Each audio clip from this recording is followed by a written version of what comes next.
Doctor अच्छा कहूं बोले भरने डॉक्टर 2-3 मिनट और हाथ पकड़ेंगे तो भर करे ओ ओ ओ जो है खराब डॉक्टर। ऐसे डॉक्टरों से तो जम अच्छे हरे, जम तो अकेले प्राण लेत, ऐसे डॉक्टर प्राण भी ले लेत और पैसा भी ले लेत। हाँ जम तो अगर तुमसे रूठ जाए तो तुम्हारे प्राण ले जा तो तई छोड़ जाए। मनो डॉक्टर कहूं ऐसे जे दुष्ट भाई तो जे पैसा भी ले ले और प्राण भी ले ले। पर जो जैसे दुष्ट डॉक्टर रहते हैं इमारत भी खराब है। हाँ बिल्कुल गारंटी का ही बेईमानी को पैसा तो जैसो वाह है उसो ये है बिल्कुल जा भी गारंटी जान हो रही। जैसो पैसा आ है वो वही गली जे है। पैसा भी जानत है रे बहुत बेईमान है पैसा। वो कहते बेटा जोन गली ले आ रहे बात तो हम देख के आए वही गली हम लौट जे। जोन गली आ है वही गली लौट है जा भी गारंटी देखी है वह गली। तो सुखदेव जी कह रहे परीक्षित चिंता न करो राजन 7 दिन अभी बाकी है पल ही पल में परलोक प्राप्त होता है। खडबांग से राजा का मोक्ष 2 घड़ी में हुआ तेरा तो शरीर अभी 7 दिन तक बाकी है। और ऋषि सब साक्षी हैं कथन यह है मेरा भागवत पुराण से दुख दूर होते हैं। और देखता हूं आज से 7वें दिन तुम्हारे लिए राम नाम मोक्ष द्वार कैसे नहीं खुलता है। हम खोले हैं परीक्षित मोक्ष को दरवाजों तुम तो बैठो। अब कथा प्रारंभ हुई। 4 बातें बताई सुखदेव जी ने। सबसे पहले भागवत में जितासनो जित श्वासो जित संगो जितेंद्रिया। जितासनो सबसे पहले आसन जीतो, जित श्वासो आलोम विलोम कुंभक रेचक यम नियम प्राणायाम प्रत्याहार ध्यान धारणा समाधि के द्वारा अपनी सांस को जीतो। हाँ सांस को जीतो वो जरूरी है। सांस न जान ली लड़ पड़ो घरे जाके तो महाराज ने कही थी सांस संजीत वो जरूरी है। सांस या कह रहे जो न अपन लेते हैं ना तो तुम सोचो हम सांस किया कह रहे सुबह सुबह महाभारत हो जाए हर घरे। जितासनो जित श्वासो जित संगो असंग रहो। देखो एक बात और आज सुन ले। आज को आदमी या तो आईटी में या ब्यूटी में ये में लगो है। बताओ अच्छा नहीं लगो कि हम ब्यूटी कैसे लगे सुंदर कैसे लगे। दुनिया भर के क्रीम पोत रहा है पार्लर जा रहा है और डाई करवा रहा है बूढ़े बूढ़े पोते फिर रहा है कल्ले से वनाए फिर रहा है। हमारा घटा कोके आ रहा है ब्यूटी सैलून में डाई लगवा रहा है। बताओ इतिहास कारिया करवे को टेम हो रहा दद्दा और तुम और इतने कारिया करवा रहे रे। अब इतिहास कारिया करवे को टेम आ है इतने कारिया करे से कुछ नहीं हो रहा हो। जो मन कर गया होगा ये सफेद कर ले रे 12 महीने भी दे रहा हूं। अजवान 12 कर गया कर रहा है। सबसे पहले गोंजना इतनी धरी जात है मूड़ाई के गोड़ों के लोग हरिया नहीं लगे। सबसे पहले ये 12 हैं। हर आदमी ये चक्कर में है आईटी और ब्यूटी हम सुंदर कैसे लगे।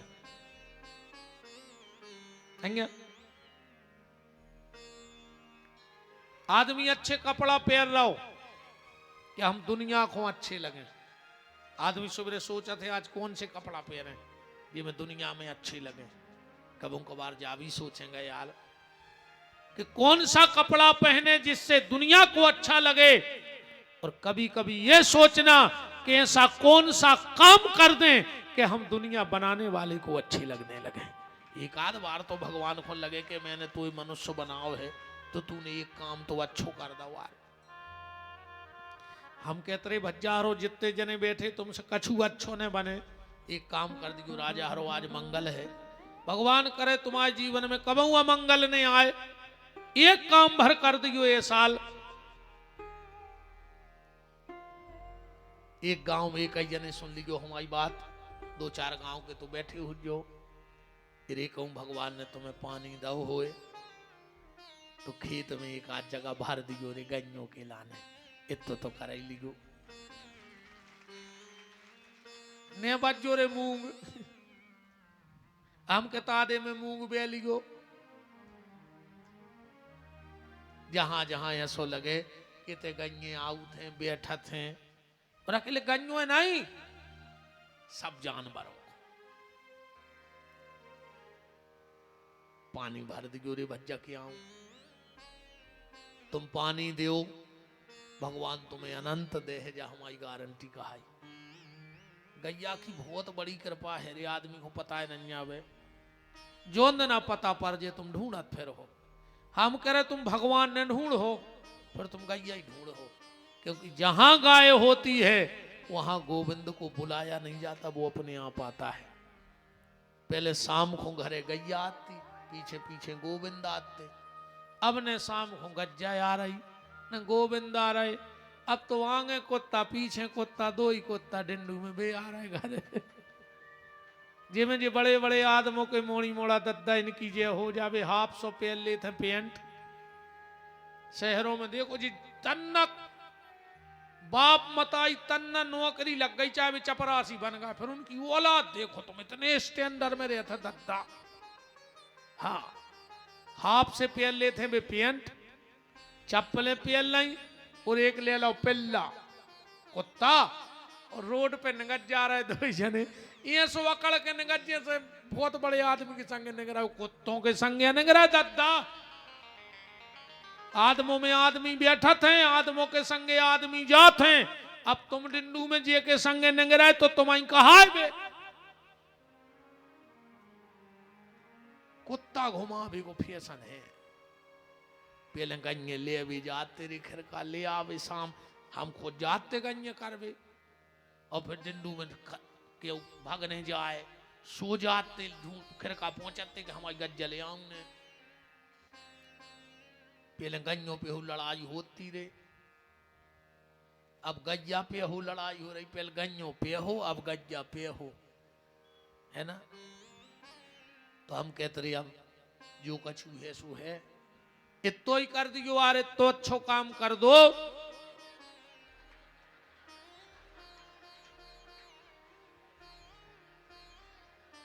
देखो जो आ गओ,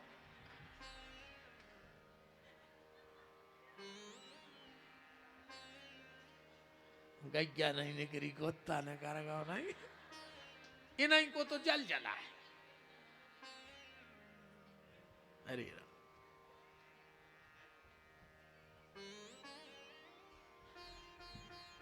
सीतानाथ भगवान की।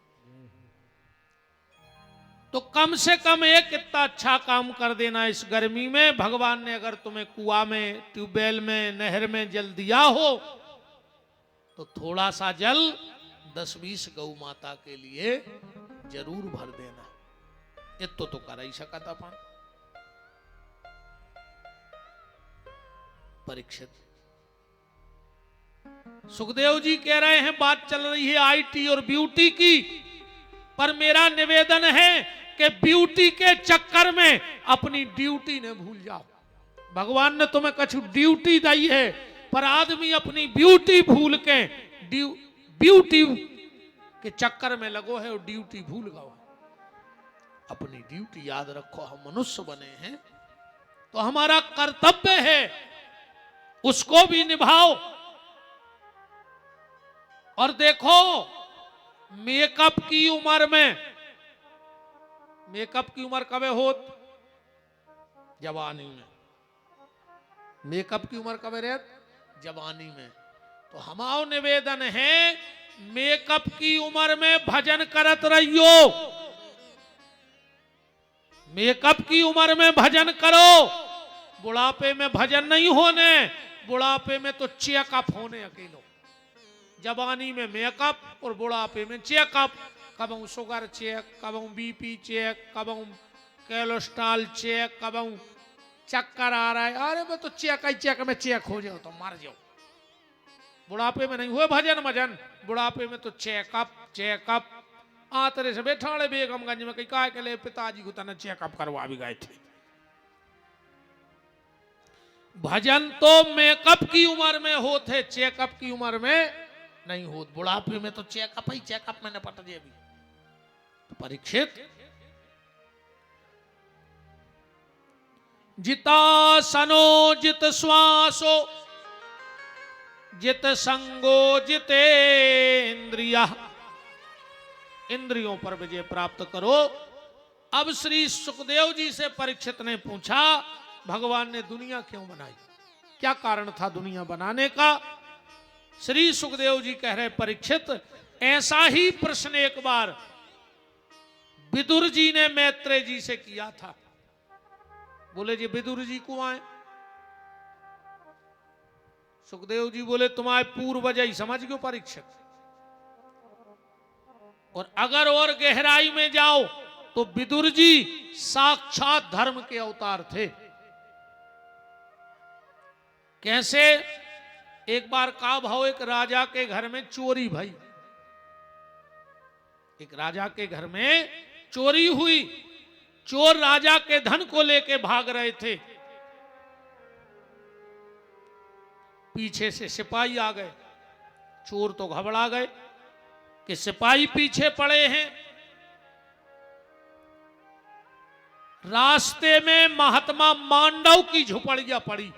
महात्मा मांडव अपनी कुटिया में तपस्या कर रहे थे समाधि में। चोरों ने पुलिस को देखा तो घबरा के जो लूट का माल था चोरी का वो रख दिया मांडव की कुटिया में और चोर निकल गए। सिपाहियों ने सोचा ये कोई ढोंगी महात्मा है, चोरी करत है, साधु को भेष बनाए हैं और हम औरों ने देख के समाधि में बैठ गए। राजा को बिना बताए महात्मा मांडव को सूली पे चढ़ा दो। 17 दिन हो गए, महात्मा मांडव मरे ही ने, सूली पे चढ़े हुए तो समाधि में हते। जब जल्लादों ने देखा कि 17 दिन से सूली पे चढ़ो और मरो है नैया, लगत है कौन असली महात्मा बैठा दो हम गलती से। तुरंत राजा के गए, बोले राजा साहब बहुत बड़ी गलती हो गई, आपसे पूछा नहीं और एक संत को सूली पे चढ़ा दिया। जब राजा आए, राजा जानत थे कि जी महात्मा मांडव आए, तुरंत सूली से उतरवाओ, चरणों में गिर पड़े। बोले महाराज हमारे सेवकों से बहुत बड़ा अपराध हो गया, बहुत बड़ी गलती हो गई हमारे सेवकों से। महात्मा मांडव बोले राजा इसमें तेरी कोई गलती नहीं है, मैं सीधा जाके धर्मराज से निपटूंगा। महात्मा मांडव सशरीर धर्मराज के तो चले जाते, उठे और धर्मराज की सभा में पहुंच गए। ऐ धर्मराज बता मेरा क्या अपराध था जिसके कारण मुझे 17 दिन सूली पे रहना पड़ा। तुरंत चित्रगुप्त को बुलाओ। बोले चित्रगुप्त इनका बही खाता खोलो। और जब बही खाता खुला, चित्रगुप्त ने कहा महाराज जब ये 3 साल के हते इनने कांटे से तितली के पंख पे 17 छेदे करे थे, इसलिए इनको सूली पे रहना पड़ा। मांडव ने कहा धर्मराज 3 साल का बच्चा जानता है कि पाप क्या है और पुण्य क्या है। ला तेरा बही खाता ला, आज तेरे बही खाते में बदलाव करूंगा।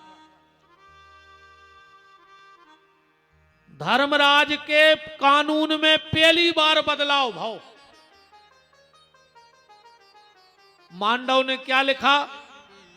पहले जन्म से बच्चा को अपने कर्म को फल भोगना पड़ा तो, पर मांडव ने लिख दिया 4 साल तक के बच्चे को उसके कर्म का दंड नहीं मिलेगा।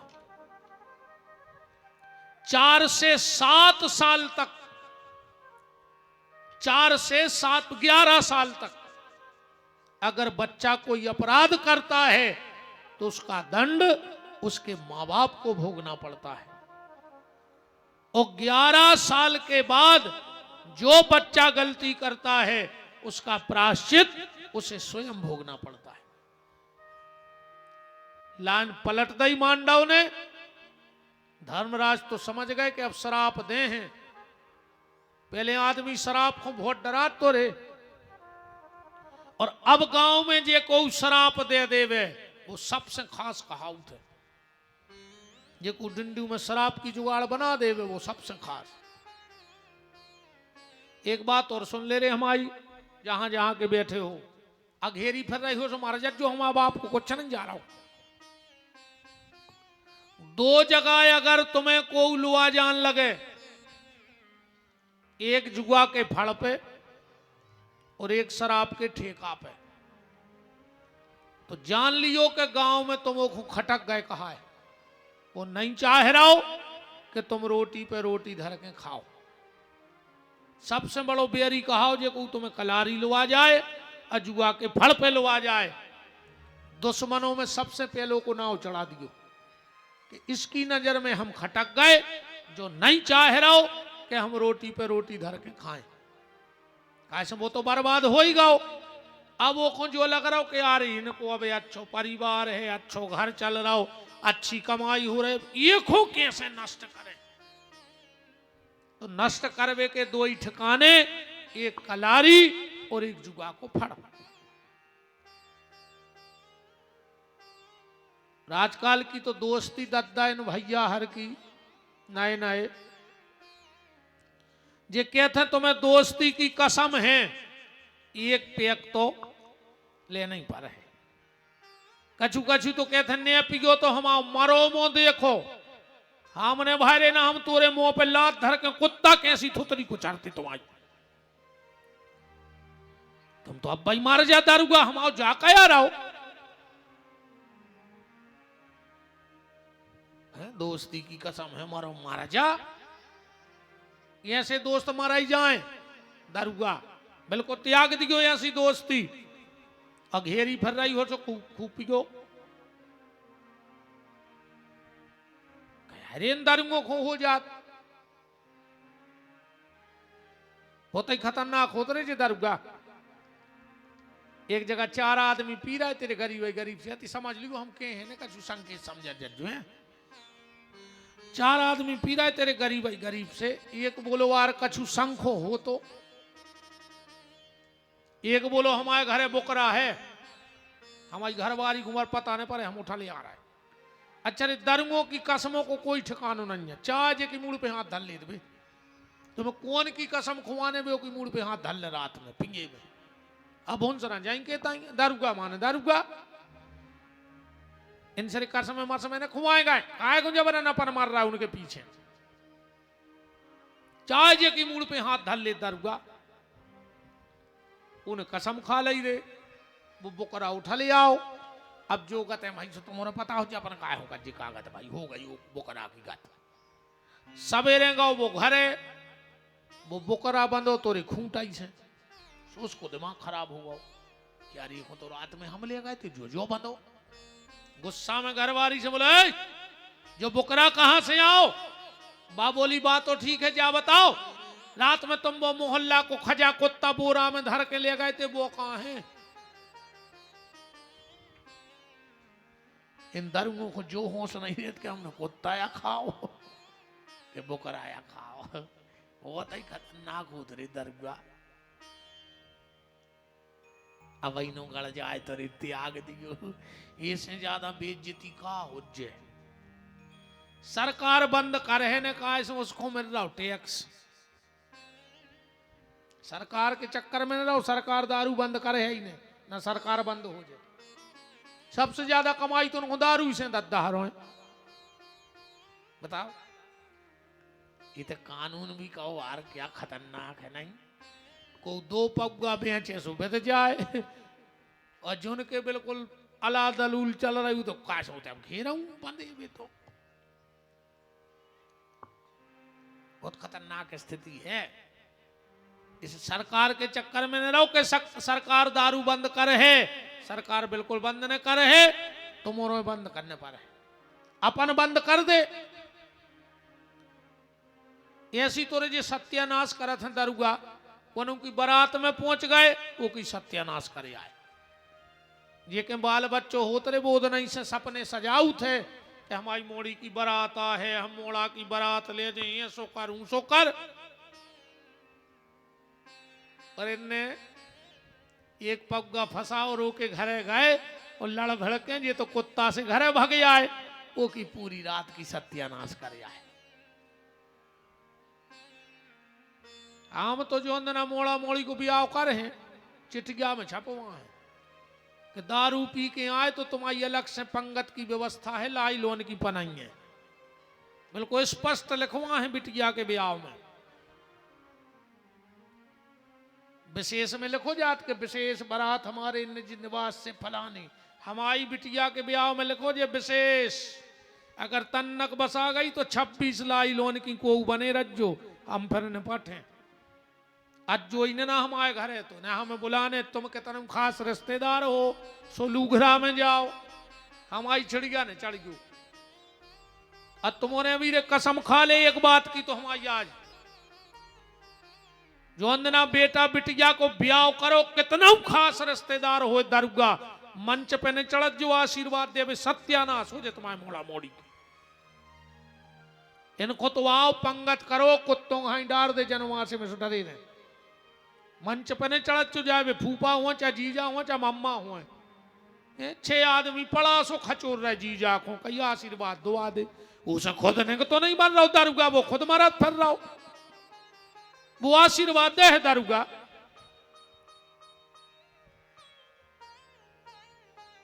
देख लियो तो हम बोले हैं तुम्हारे साहब को हमारी मोड़ी के ब्याह में हम बते हैं दारूगों पर। हाँ मैं कहूँ तन नक बरसा गई तो हम चमीटा जड़ देखा पर गया पे हमारी यज्ञ कहा, कन्यादान यज्ञ करने, हमें का तमाशा करने, और यज्ञ में दारूगों की कोई आवश्यकता नहीं है। हमें वो बने रज्जू, तुम तो वो हम डराता नहीं है। हम तो हमारे सगे रिश्तेदार अगर एक तो हैं ही नहीं, तो उनसे भी कहें कि हमारी छिड़ी जाने चढ़ गयो और तुम मर जाओ, सो हमने यहाँ तुम्हारी दरवाजे कबाऊ, नहीं हमें तुमसे मतलब नहीं तुम्हें हमसे मतलब। अच्छे आदमों से व्यवहार रखो। तो दो जनों से दोस्ती तोड़ दियो प्यारे हरो। हम कहते तुम्हें अपनी इज्जत की खबर नहीं है, कम से कम बाप की इज्जत की खबर तो रखो कि तुम्हारे बहू दद्दा ने का बनाई गांव में। तुम बढ़ाने पाओ तो कोई दिक्कत नहीं है माँ बाप की इज्जत, पर जितनी उनने बनाई है कम से कम बातों सत्यानाश ने करो। यार आदमी जाने के वे कि बाप मंदिर में बैठा तो भज्जा खचा में डरे सोंगरा से, कम से कम इतनी बना ले यार कि आदमी जाके वे कह बाप मंदिर जात तो तू को जो फल मिलो के मोड़ा गलत गली नहीं गए। आदमी जाग तक कहते हैं फिर तुम अपने बाप की तक इज्जत बेइज्जत करा रहे। अरे कई बेई तो आए बाऊ दत्ता के कर्म सुझे डरे, माने बाप मर गओ अच्छे काम करत करत तो तुम्हारे को कर्मों में बाप की तक बेइज्जती हो रही। तुम्हारे जा चुल्लू भर पानी में डूब के।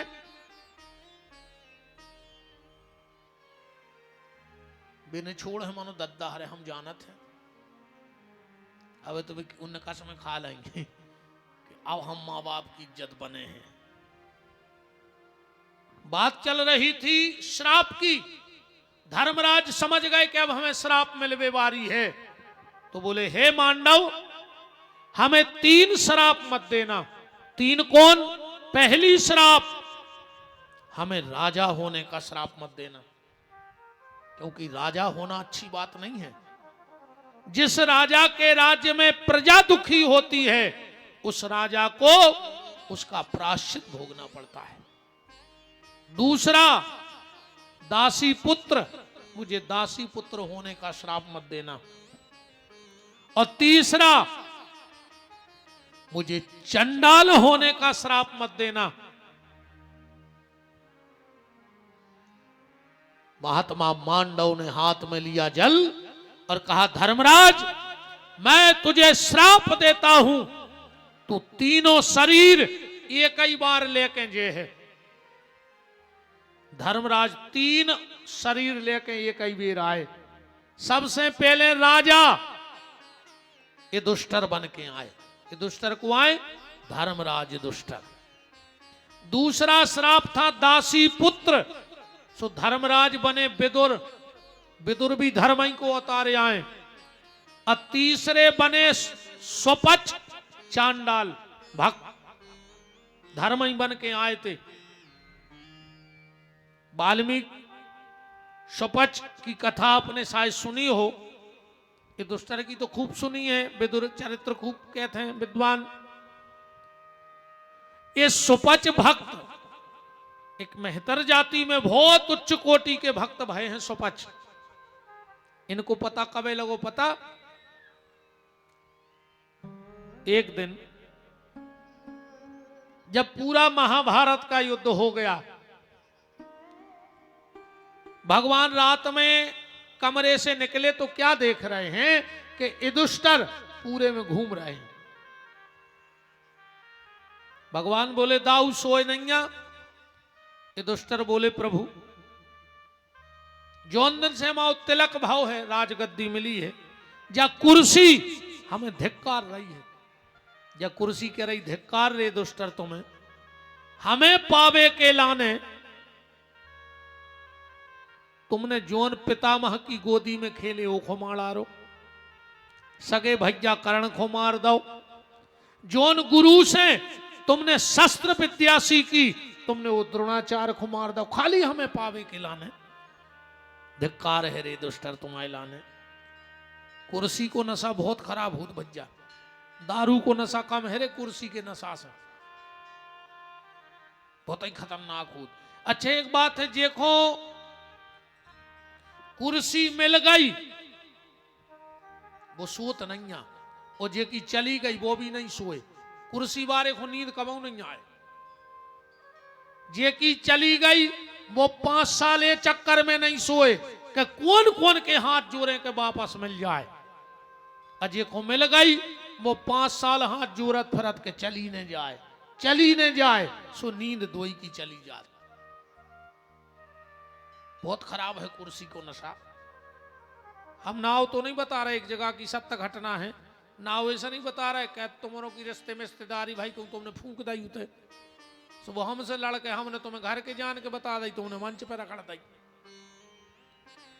बिल्कुल ताजी घटना है। एक सरपंची को फार्म भर जा रहा हो तो जी चुनाव भाई, उन्हें घड़ी देखी सो लेट होगा महाराज के मुहूर्त के हिसाब से, उन्हें जल्दी उठाओ फार्म, पहले परे मताई के पाओ, फिर लूम गाओ घर बारी के गोड़ों को। कहने लगी का पागल ही होगा बिल्कुल, अरे के लिए खबर या नहीं, जल्दी जल्दी। और हमारे हिसाब से जैसे अपन उन्हें कहते हैं चुनाव इतने चरण में है, इतने चरण में है, हमारे हिसाब से 2 चरण में चुनाव होते बस, तीसरो चरण ही नहीं है चुनाव को। कहते हैं 2 चरण है, 5 चरण में, 10 चरणों में चुनाव, 2 चरणों में गिनती, 10 चरण। अरे भैया 2 ही में गिनती है और 2 ही चरणों में चुनाव है। कौन? पहले चरण में नेताजी जनता के चरण में, पहले चरण में नेताजी जनता के चरण में, और दूसरे चरण में जनता नेताजी के चरण में होगा चुनाव। 2 तो चरण ही है, तीसरो चरण है ही नहीं, कहूं बताओ हुए तो। पहले वे अपने चरणों में रहे, और जहां जीते सो अपन उनके चरणों में, वे भी नहीं सुन रहा है। बताओ राम, बड़ा भयंकर नशा है कि तुम तो सो जा बारे वीर, कि तुम तो सो जा बारे वीर, देश की जनता भूखों मर रही, और नेता खा रहे खीर। तुम तो सो जा बारे वीर, पीठ के पीछे टंगी देख रही बापू की तस्वीर। और कुर्सी बनी द्रौपदी रानी, सो नेता मिलके खींचे चीर। तुम तो सो जा बारे वीर। भगवान बोले दाऊ युधिष्ठिर से चिंता न करो, तुम एक यज्ञ करो। युधिष्ठिर बोले यज्ञ की सफलता कैसे है? भगवान बोले जो हम शंख ले ले और अगर जो बज जाए तो समझ लियो कि यज्ञ सफल होगा। बड़े बड़े वैदिक आचार्य ब्राह्मण बुलवाए गए, यज्ञशाला बनी, नगर भंडारा हुआ, ब्राह्मणों को मुंह मांगी विदाई दी गई।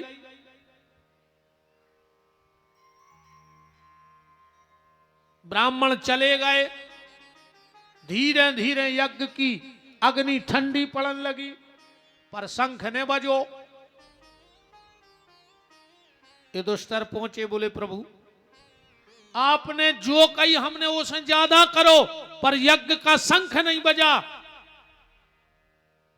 भगवान बोले कि युधिष्ठिर एक आदमी रहेगा जो तुम्हारे तो भोजन कर भी नहीं आओ, और जब तक वो भोजन करने ले जो न तुम्हारा शंख बाजे ने।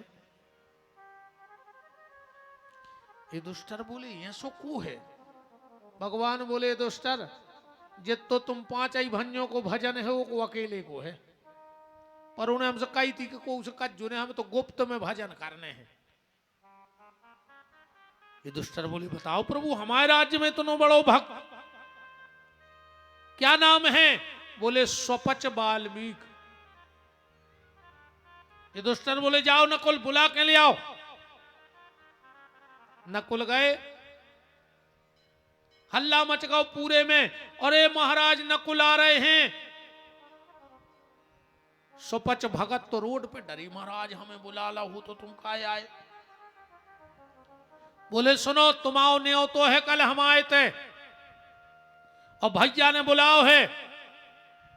भगवान की लीला समझ गए भगत जी। बोले हम भोजन तो कर लें, पर हम तन्नक सुनिया में है। बोले का? बोले जे ने 100 यज्ञ कर लाए हुए हम वही के घरे भोजन करा थे।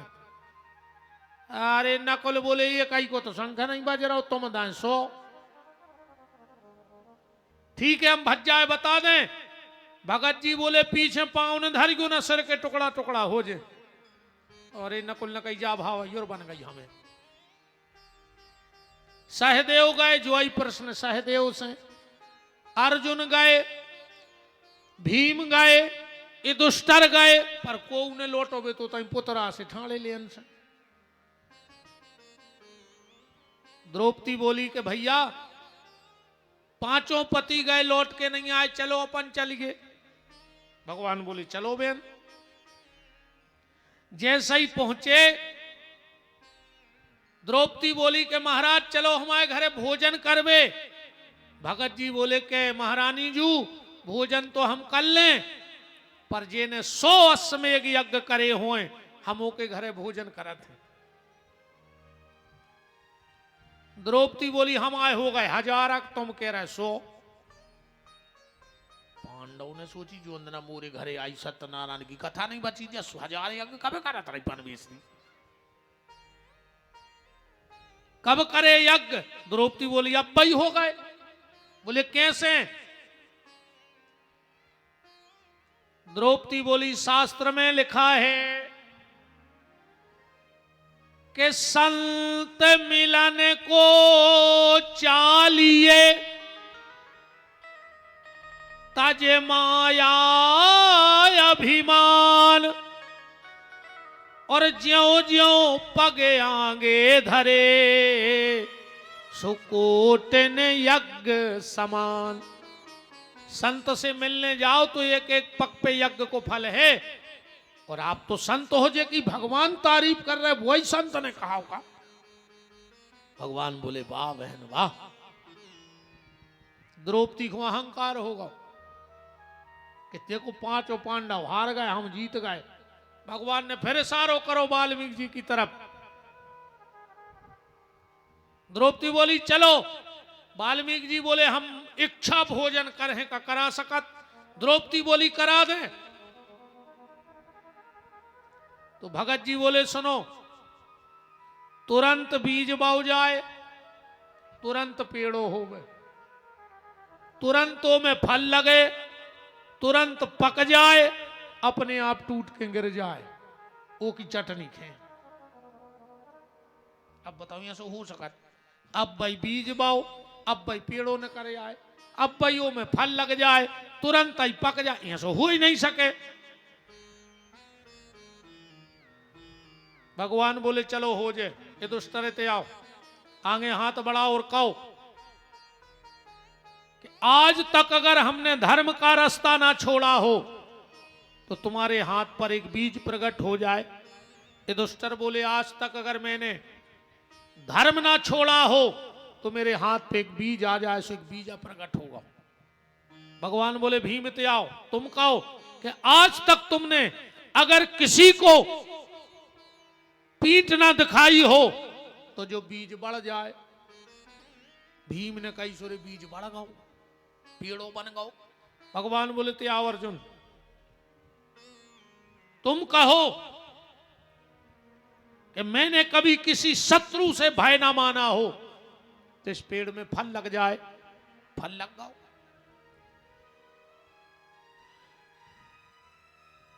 सहदेव तुम आओ, तुम कहो कि अगर हमने कबहू अपनी विद्या का, सहदेव विद्या होते रे भैया एक, आजकल तो बहुत जने जगह बैठे हैं ये सहदेव विद्या आए, मन की बात जान जाओ। तुम हमारे सामने आए, हम जान जाए कि तुम हमसे का कहो चाह रहे। हम पहले ही कहते हैं तुम पका ले आ जाओ कि हम जाके रहे थे, गुरु जी ने पहले ही कह दी जो एक विद्या आए सहदेव विद्या। बहुत एक महात्मा जी को श्रद्धा थी, हमें मिले थे, हमें विद्या भी रही थी, मैंने मुझे नहीं चाहने दादा, हम कौन ऐसी विद्या नहीं चाहने जी सब तमाशे बारी। अब तो ये कई विद्या जानत है, श्री विद्या भगवान की भगवती भक्ति सीता, और वो विद्या को फल जो है कि आखिरी में राम मिल जाए। ऐसी कोनो विद्या सीख भी ले, पैसों को ढेर लगा ले, पर आत्मा से काके हैं हम, जब मारे हैं भगवान से काके हैं। हम कहीं बाबा जी ने बहुत मनाओ मोए, ले ले बेटा, मैंने कहीं मुझे नहीं चाहने दद्दा, तुम तो हमें राम नाम मंत्र दो बस, और हम कुछ नहीं चाहते। अब तुमों सभी निवेदन है बहन जी, हरो ज्यादा ने पर करे इन तमाशों में जी मेरी पंडा था और के तो जाऊ न करे। आधे से ज्यादा घरों में लोग हर गए पंडों ने लगा दी, जिन जी थारे भर रहे हैं, ऐसी सत्यानाश करी है यार परिवारों की। कोनो पंडा के गाओ कहीं तुम्हारी देवरानी ने कछु करवा दो, वह तो ऊंचाई ने देख रही थी देवरानी जेठानी, और पंडा ने और कह दी सो सील लग गई, सो वे एक दूसरे को मार भी फिरन लगी। कहीं तुम्हारा भज्जा कछु करवा, सो भी भज्जा भज्जा एक दूसरे से नहीं बोल रहे। बताओ क्या लोग हर क्या लगा रहे जी पंडा।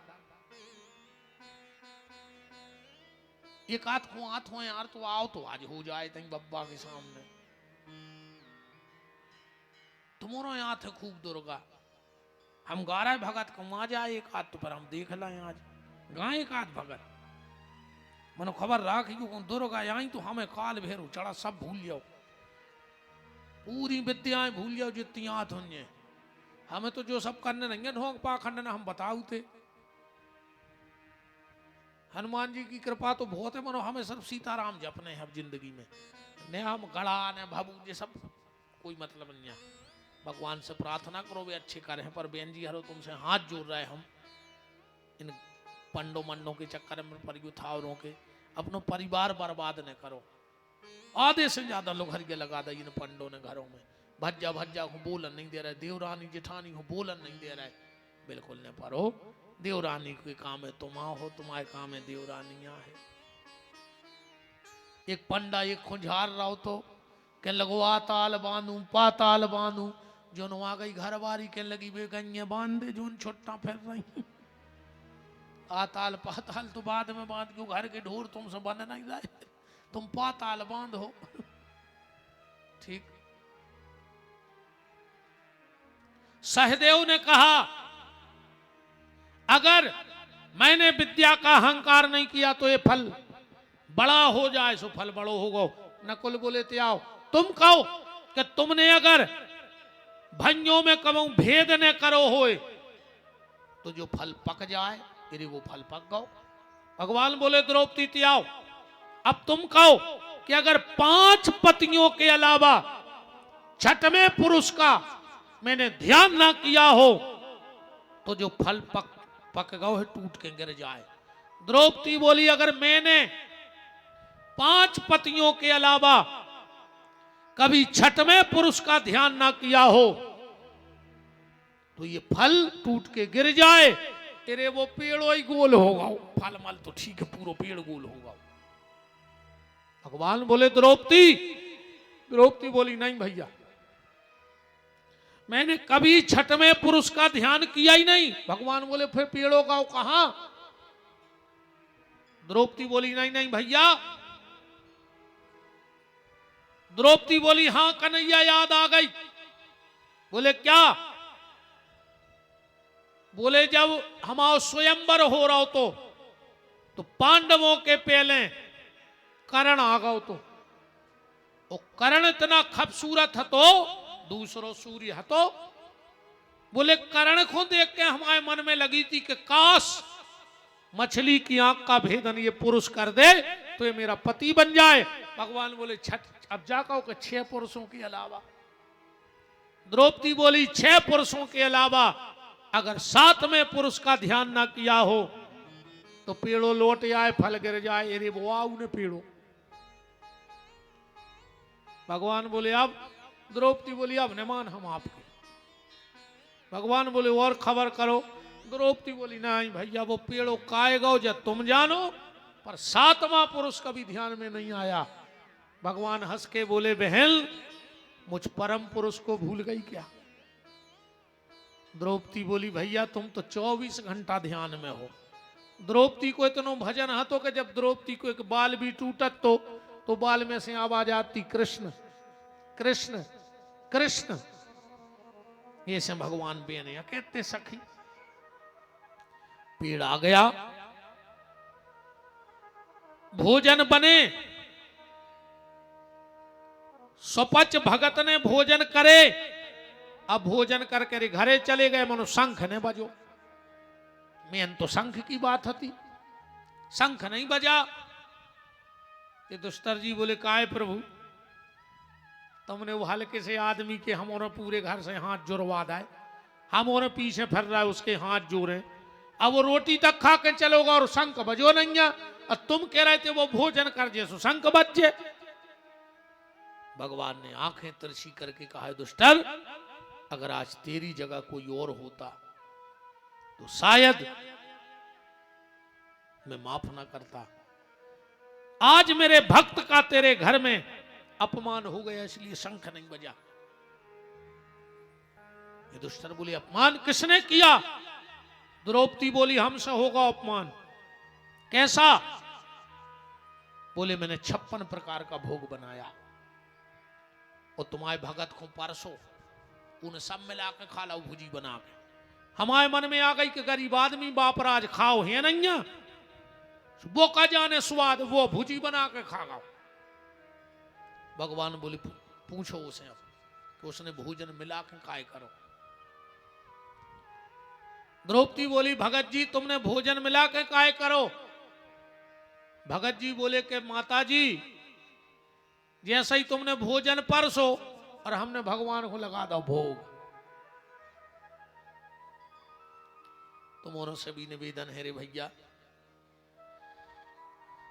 ज्यादा ने कर पाओ रे तो 2 काम तो कर नहीं लगी हो, बता के खान लगी हो, बिना बताए न खाएंगे। घरे जब थाली लगे थाली उठ जो जहां घर में भगवान बैठे हुए उनको बता दियो कि ले प्रभु देख ले अब हम खा लें। इतो तो कर ही सकती में का दिक्कत है बताओ। थाली लग के आवे, जहाँ भगवान बैठे हुए थाली ले जाइयो, कहियो ले प्रभु तुम्हारी कृपा से मिलो है, अब हम खा रहे हैं, बता के खाओ रे भज्जा। और आज से एक और हो सके तुम 21 दिन में घर को माहौल देख लियो, थाली में हाथ धो वो छोड़ दे। बहन जी हरो जे माने चाहे न माने, पर तुमों मान जज जो हमारी बात। भोजन करके वो भोजन की थाली में हाथ न धोइयो, जो सबसे बड़ो अपमान है। घर की रिद्धि सिद्धि चली जात। 21 दिन तुम अपने घर में को हाथ ने धोन दे, चाहे मोड़ी मोड़ा हुआ, चाहे तुम्हारे पति देव हुआ, चाहे तुम हो, उनसे कहियो बाहर हाथ धो ले, नहानी में, सिंक में, वॉश बेसन में, जहां भी, पर जे भोजन में थाली में भोजन करे में हाथ ने धो। 21 दिन भर हाथ ने धोन दे घर में को। तुम्हें अपने आप माहौल बदलो, न मिले तो तुम्हें जो मने आए हमसे करजो। इतो ही नियम बना ले भाई, जब बड़े बड़े काम न कर पाओ तो कोई दिक्कत नहीं है, धीरे धीरे सुधार करो, हल्के हल्के सुधार करो। आज से 10-20 आदमी कसम खा लियो कि हम भोजन कर हैं तो जोन थाली में भोजन करे में हाथ न धोए।